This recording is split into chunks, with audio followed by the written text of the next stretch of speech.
remember the first time I tried to make hard-boiled eggs. Let's just say it was not pretty. I tried to freestyle it, not really following any formula, just going by gut, and it didn't turn out very well.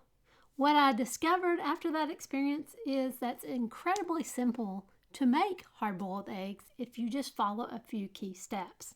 Today I'm going to share those with you so that you can skip the whole messy disaster phase and go straight to the delicious, perfectly cooked eggs.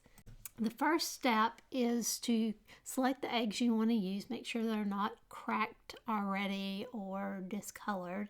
Then gently place them in the pot without water in there. You're going to put them in first, making sure that they're in a single layer and that you don't jostle the pan. Next, you're going to want to pour room temperature water into the pan, not directly over the eggs, off to the side there, until you get enough water in the pan that it fills up about an inch more than the egg height. The third thing that you'll want to do is to turn up the heat on your stove so that the water gradually comes to a rolling boil. This may take a little bit depending on your particular stove. Once the water's come to a rolling boil, you can turn the heat off unless you have an induction stove top. Then you'll need to leave it on a low setting. You'll want to cover the pot and leave the eggs in the hot water for approximately 11 minutes. While the eggs are hanging out in their water bath, you'll want to fill a bowl halfway full with cold water. Add ice to it and stir around. When the eggs have sat in the hot water for 11 minutes, then get a slotted spoon and carefully transfer each egg into the ice bath. As soon as they hit that ice bath, they stop cooking. That's very helpful to get that cooking stopped so they don't overcook, and also being in the ice bath will help with the peeling of the shells. Leave your eggs in the ice bath for at least 15 minutes. This way they can completely cool.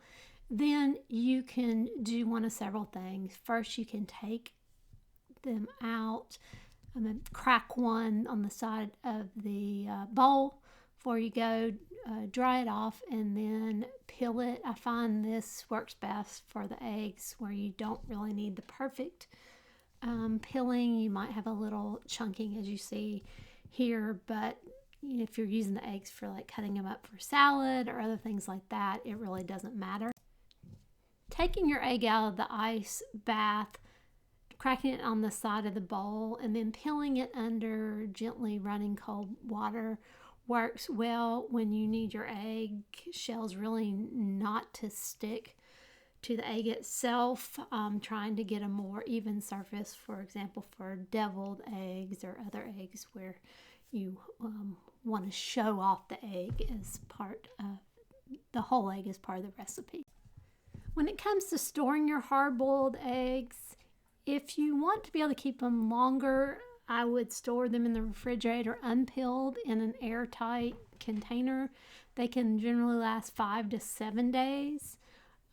When they are peeled, they will last in the refrigerator grouped in with damp towels lining the inside of the airtight container for up to 5 days, but I would really recommend using them before that. Quickly, let's check out these ways to use your hard-boiled eggs. How about in deviled eggs? Egg salad sandwiches are great. Cobb salad, which is a mix of everything from avocado, bacon, and chicken to the hard-boiled egg. You can do egg curry, which is a real popular Indian dish. How about avocado egg toast, a really healthy breakfast or snack? And finally, Scotch eggs, a classic British pub food where you take the hard-boiled egg, wrap it in sausage meat, coat it in breadcrumbs, and fry or bake. That sounds delicious. These are all ways that you can use those hard-boiled eggs. And before you go, hop on over and check out some of my other life and savings tips videos.